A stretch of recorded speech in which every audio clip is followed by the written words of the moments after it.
अवधूत चिंतन श्री गुरुदेव दत्त. श्री स्वामी समर्थ. सर्वांना नमस्कार. स्वामी भक्तांनो, तुमचा आजचा दिवस खूप चांगला जाओ. स्वामी महाराज तुमच्या सर्व चांगल्या इच्छा पूर्ण करोत. चला तर मग आजच्या व्हिडिओला सुरुवात करूयात. मृत्यूनंतर आत्म्याचं काय होतं? गरुड पुराणातलं सत्य. मृत्यू हा शब्द ऐकताच मनात भीती निर्माण होते. पण तुम्हाला माहीत आहे का मृत्यूनंतर आत्म्याचं काय होतं? खरंच तुम्हाला माहिती असेल तर नक्की कमेंट करून सांगा. चला तर मग पुढे व्हिडिओला सुरुवात करूयात. शरीर संपतं, पण आत्मा तो कुठे जातो? काय अनुभवतो? आज आपण जाणून घेणार आहोत. गरुड पुराणमध्ये सांगितलेलं मृत्यूनंतरचं भयानक आणि सत्य प्रवास. आत्मा म्हणजे काय? गरुड पुराणानुसार आत्मा अमर आहे. तो कधीच मरत नाही. शरीर हे फक्त एक वस्त्र आहे.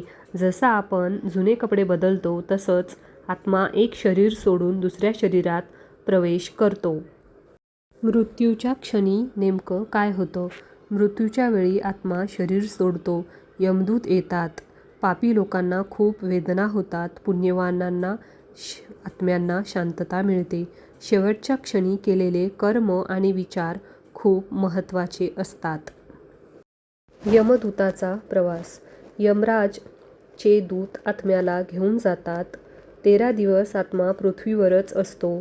तो आपल्या कुटुंबाजवळ फिरत राहतो. त्याला भूक तहान लागते, पण काही खाता येत नाही. त्यामुळे श्राद्ध आणि पिंडदान खूप महत्त्वाचे आहे. 13 दिवसांचा प्रवास. पहिले 13 दिवस खूप कठीण असतात. आत्म्याला खूप त्रास होतो. कुटुंबाने केलेल्या विधीमुळे त्याला मदत मिळते. पिंडदानामुळे आत्म्याला शरीर मिळतं. वैतरणी नदी. आत्म्याला एक भयानक नदी पार करावी लागते. तिला म्हणतात वैतरणी नदी. रक्त, घाण, भीतीने भरलेली. पापी लोकांना ती पार करणे कठीण. पुण्यवान लोकांना सहज पार करतात. जर तुम्ही आत्तापर्यंत व्हिडिओ पाहत असाल याचाच अर्थ तुम्हाला पुढेही व्हिडिओ पाहायचा आहे. त्यामुळे खाली श्री स्वामी समर्थ आणि गरुड पुराण होय असं लिहायला विसरू नका. यमराज समोर आत्म्याचा न्याय होतो. चांगल्या कर्मासाठी स्वर्ग, वाईट कर्मासाठी नरक. कर्मच आपलं भविष्य ठरवतं. त्यामुळे खरंच आपण आपले कर्म चांगले ठेवावे आणि नियतही चांगली ठेवावी. कोणाविषयी द्वेष, राग बाळगू नये. कारण का आपणच आपल्या जीवनात आपण काय करतो ते आपणच जिम्मेदार असतो. आपण पण काय करतो, आपण दुसऱ्यांना ब्लेम करतो आणि त्यांच्यावर सर्व टाकतो. तसं आपण नाही करायला पाहिजे. नरक आणि शिक्षा. गरुड पुराणात अनेक नरकांचे वर्णन आहे. पापानुसार शिक्षा दिली जाते. खूप भयानक यातना होतात. त्यामुळे आपण पाप करण्यापासून भ्यायलाच पाहिजे. आणि खरंच कोणाचं कोणाला त्रास देऊन आपण कधी सुखी होऊ शकत नाही. हे नरक कोणी पाहिलं नाही आहे, पण इथे आपल्याला जर पृथ्वीवर जगायचं असेल तर चांगल्या यानं जगावं आणि चांगल्या यानं जावं. कोणाला त्रास देऊन, कोणाचे पैसे लुबाडून कधीच कोणाचं चांगलं होत नाही. मोक्षाचा मार्ग. मोक्ष म्हणजे जन्ममृत्यूच्या चक्रातून मुक्ती. भगवानाचं नामस्मरण. देव हा भक्तीचा भुकेला आहे. त्याला असं मोठं सेलिब्रेशन, डेकोरेशन नको आहे. एवढं मोठं नैवेद्य, एवढा मोठा सगळ्यांना तुम्ही जेवू घातलं, हे असं नको आहे. तो फक्त भक्तीचा भुकेला आहे. गरिबाला दान करा आणि देवाचं नामस्मरण करा, याच्यातच सर्व आलं. पण जर आपण खूप मोठा सगळ्यांना जेवू घालतोय, पण मनात जर आपल्या वाईट असेल, द्वेष असेल, तर त्याचा काहीही फायदा होणार नाही. देव आपल्याला कधीही प्रसन्न होणार नाही. फक्त आपण नामस्मरण करायचं. कशाचाही लोभ करायचा नाही की देव मला आत्ताच का पावत नाही, मला हेच का देत नाही, तेच का देत नाही. ते सगळं आपण देवावर सोडून द्यायचं आणि आपण फक्त नामस्मरण, भक्ती करायची आणि आपले चांगले कर्म हे चालूच ठेवायचे. सत्य आणि धर्म या मार्गावर चालायचे. न्यायाचा तिसरा परिणाम पुनर्जन्म.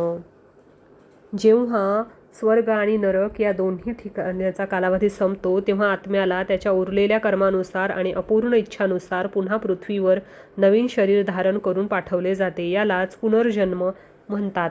आत्मा कोणत्या योनीत जन्म घेईल, मनुष्य, पशु, पक्षी की कीटक, हे सर्वस्वी त्याच्या कर्मावर आणि चेतनेच्या स्तरावर अवलंबून असते. मनुष्य जन्म हा अत्यंत दुर्लभ मानला जातो, कारण केवळ याच जन्मात आत्म्याला नवीन कर्म करून स्वतःची प्रगती करण्याची आणि मोक्ष मिळवण्याची संधी मिळते. पण काही आत्मे असेही असतात ज्यांनी इतके पुण्यकर्म केलेले असते आणि जे सर्व प्रकारच्या इच्छा, वासना आणि मोहातून मुक्त झालेले असतात की त्यांना हा जन्म मृत्यूच्या चक्रात पुन्हा अडकवण्याची गरजच नसते. असे निष्काम कर्मयोगी आत्मे यमराजांच्या न्यायाच्या पलीकडे असतात. त्यांना जन्म मृत्यूच्या फेऱ्यातून कायमची मुक्ती मिळते. त्याला मोक्ष म्हणतात. मोक्षप्राप्त आत्मा परमात्म्यात विलीन होते आणि त्याला पुन्हा कधीही दुःख भोगावे लागत नाही. आपल्या कथेतील आत्म्याची स्वर्ग आणि नरकातील भोग संपल्यावर चित्रगुप्तांनी त्याचा उरलेला हिशोब पुन्हा यमराजांसमोर मांडला. यमराजांनी त्याला सांगितले की तुझी बरीचशी कर्मफळे संपली आहेत, पण काही इच्छा आणि संस्कार अजूनही शिल्लक आहेत. त्यामुळे तुला पुन्हा एकदा मनुष्यरूपात पृथ्वीवर जावे लागेल आणि आपले उरलेले कर्तव्य पूर्ण करावे लागेल. अशा प्रकारे त्या आत्म्याचा एक प्रवास संपला आणि नवीन प्रवासाची सुरुवात झाली. तर मित्रांनो, गरुड पुराणातील आत्म्यांच्या या गूढ प्रवासाच्या संपूर्ण कथेतून आपण काय शिकतो यातून मिळणारा बोध अत्यंत स्पष्ट आहे. पहिला आणि सर्वात महत्त्वाचा बोध म्हणजे आपले कर्मच आपले भविष्य ठरवते. आपण या जीवनात जे काही करतो, चांगले किंवा वाईट, त्याचा हिशोब निश्चितपणे होतो. चित्रगुप्तांच्या लेखणीतून काहीही सुटत नाही. दुसरा बोध हा आहे की मृत्यूनंतर केले जाणारे विधी जसे की पिंडदान, श्राद्ध, तर्पण हे केवळ कर्मकांड नाही, तर ते आपल्या प्रियजनांच्या आत्म्याला पुढील प्रवासात मदत करणारे एक अत्यंत महत्त्वाचे कर्तव्य आहे. तिसरा आणि अंतिम बोध म्हणजे मनुष्यजन्म ही एक अत्यंत मौल्यवान संधी आहे. ही संधी केवळ खाण्यापिण्यात आणि पैसा कमवण्यात वाया न घालवता आपण सत्कर्म, सेवा आणि भक्तीच्या मार्गाने आपले जीवन सार्थक केले पाहिजे, जेणेकरून आपल्या मृत्यूनंतरचा प्रवास सुखकर होईल आणि आपल्याला मोक्षाच्या दिशेने गती मिळेल. ही कथा आपल्याला केवळ भीती दाखवत नाही, तर एक जबाबदार, नीतिमान आणि धार्मिक जीवन जगण्याची प्रेरणा देते. आपले सण, आपल्या परंपरा आणि आपले शास्त्र यामागे किती गहन विचार दडलेला आहे हे या कथेतून स्पष्ट होते. ही शिकवण आपल्याला केवळ मृत्यूवरच नाही, तर जिवंतपणी या चांगला माणूस म्हणून जगण्याचे मार्गदर्शन करते. मित्रांनो, मृत्यूनंतरच्या आत्म्याच्या प्रवासाची ही संपूर्ण आणि माहितीपूर्ण तुम्हाला कशी वाटली? या 6 भागांच्या मालिकेतून तुम्हाला काही नवीन शिकायला मिळाले का? तुमचे विचार आम्हाला कमेंट करून नक्की सांगा. श्री स्वामी समर्थ. व्हिडिओ आवडला असेल तर लाईक नक्की करा आणि आपल्या पितरांच्या समृद्धीसाठी असे जरूर करा. ओम. आमच्या चॅनलला सबस्क्राईब करायला विसरू नका, जेणेकरून अशाच न्यायवर्धक आणि पौराणिक कथा तुमच्यापर्यंत पोहोचत राहतील. धन्यवाद. हर हर महादेव.